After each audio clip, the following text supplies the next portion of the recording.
Yo, what is good, yo? It's your boy Ty back here with another video. In this video today, we are going to be talking about new triple threat online reward, Jack Marin, and kind of my thoughts on him compared to Terry, compared to some of the other shooting guards in the game. And at the end of this video, you guys will know whether he is worth grinding for your squad, whether I'm going to be grinding for him on my no money spend account, on my main account, everything like that. So we're really going to break down all the details about this new Marin card, and I'm going to be going over his stats, badges, everything to give you guys the best outlook on what to utilize your time in NBA 2K21 on. So after this video, you guys will know, should I keep grinding for Terry? Should I grind for Jack? I'll let you guys know that all, because that's a question I personally have, and I definitely have an opinion on that myself. Before we dive any deeper, you guys got to know what the card looks like, and I'm going to be comparing him to Terry a lot in this overview. So the first things first, is he better than Terry Dischinger? Well, we're going to find out, and we're going to break down everything. So they are the same height. Wingspan wise, Terry does have a longer player model, but I mean, hot spots you guys can see. Jack's got hot spots from everywhere. Stat wise, 93 3 ball, 90 driving dunk, a 90 speed with ball, 86 ball handle, 90 speed acceleration, as well as a 93 lateral quickness. You look at the finishing, he doesn't have showtime. He can get it, but he doesn't come with it, which definitely hurts the card's value. Shooting wise, difficult shots, flexible, hot start, slippery off ball, tireless shooter, and volume shooter, all on Hall of Fame with gold, catch and shoot, green machine, hot zone hunter, and range extender. Playmaker wise, he does have Hall of Fame handles for days, unpluckable, as well as quick first steps, some very good playmaking badges. Defense wise, Hall of Fame heart crusher, intimidator. Those two badges are very, very important and valuable as well. So on the defensive end, he doesn't really need anything. Offensively, I would say he needs stop and go, dead eye, maybe corner specialist, and then showtime. Outside of those badges, he comes pretty complete. You look at the tendencies here, does come with a 95 driving dunk tendency. Defensive tendencies are pretty good. I wish his contest shot tendency was a little bit better, and that's something that worries me just a little bit. Now, he does have the Larry Bird release on quick, and he is left-handed, so it's just going to be kind of interesting to see how that is. He does have the Pro 2 size up. Obviously has Showtime dunks, the long athlete layup package. Pro 7 moving crossover, which I'm pretty sure, yeah, it's that Michael Jordan moving crossover. Pro 1 moving behind the back. Same as Jimmy Butler. So not incredible dribble sigs, but they are pro dribble sigs, which is going to give him enough to get over that kind of edge of being able to make some plays. So how does this compare to a guy like Terry? We're going to do that comparison exactly for you guys right here. So badge wise, I mean, they're pretty similar. I can't give the edge to one badge over the other. Now, the one thing I will say is Jack does weigh more, so depending on how wide his player model is, he might have the edge over Terry as far as just the wideness and player model. But look at the wingspans, 7'3" compared to 6'10". You guys know how I feel about that. Exact same three ball. Driving dunk, Terry's is a little bit better. Speed with ball, Terry's is a little bit better. Speed, acceleration, Terry has a little bit better in those categories as well. Defensively, it's it's close. I mean, you can't really separate these guys defensively because Terry's got a better block. Jack's got a better perimeter defense, so basically the same lateral quickness. Very, very close in that kind of category as well. Big thing is badges. Let's compare the badges here. You guys can see very, very similar here. You both got Hall of Fame acrobat, contact finisher. Now, the big thing for Terry that I like is the fact that he comes with Hall of Fame showtime. But when he comes with Hall of Fame showtime, that's where Jack gives you a little bit more in the playmaking. The Hall of Fame unpluckable, handles for days, downhill, he has over Terry. You look at all the playmaking badges, and honestly, it's not really close.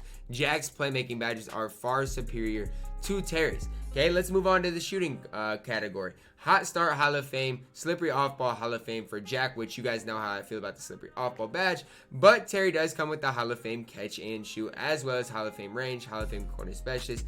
Comes with Deadeye, as well as pump fake maestro. So obviously in the shooting kind of badge category, Terry has the edge right there. Let's look at the defensive edge, and it's pretty close. It truly is very, very close. Obviously, you could go either way with this one. I think as far as their base cards, I would probably give that slight edge to Jack, just because he's just that little more complete. But when fully badged, I think it's very close once again. When you give Terry interceptors, stuff like that. Hall of Fame heart crusher compared to Hall of Fame pig dodger, it's really a preference thing, whichever one you compare more. So obviously head to head, I think I give the slight edge to Terry being better. But a lot of it goes back to the dribble sigs and release, in which I do like Terry's just that little bit more. So then the question becomes, how easy is Jack to get compared to Terry Dischinger?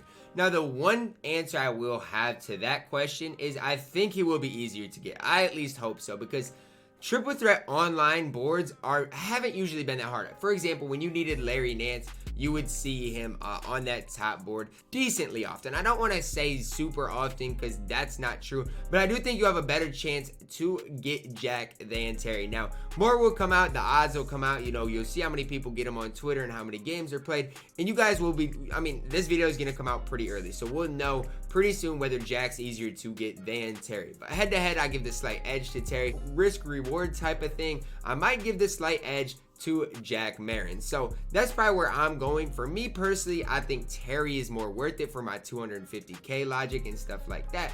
But on the flip side of it, if Jack's a lot easier to get, I might grind for Jack as well.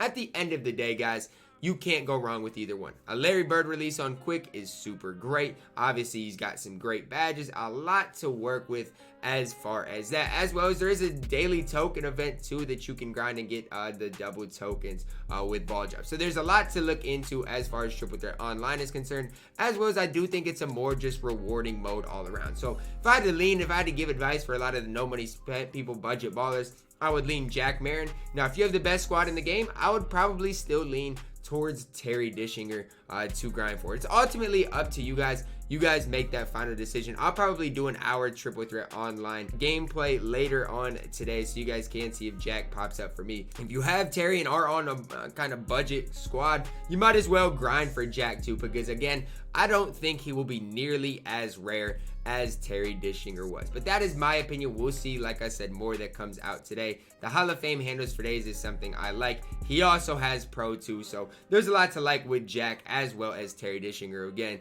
some of the top guards that we do have in the game, both 6'7". Again, very, very comparable. How much in triple threat online am I going to grind today? Am I going to grind 100 plus games like I did for Terry? We'll have to see. I'll let you guys know that later on, whether it's on Twitter or another video in the future. But all I can really tell you guys is that when you compare them side by side, they are very, very, very close. You can't go wrong either way. And that's the thing. If you can't go wrong either way, it's really up to you guys, whatever you prefer. Comment your thoughts. Who do you guys think is better side by side? Let's say they both were the same grind. Do you guys think Terry has the edge? Jack has the edge? Let me know that down below in the comments. And if Jack is easier to get, do you guys think if Terry's better, that Terry's still more worth it? Let me know, because I know some people have played 800 plus games for Terry, and that's just absolutely ridiculous in my opinion.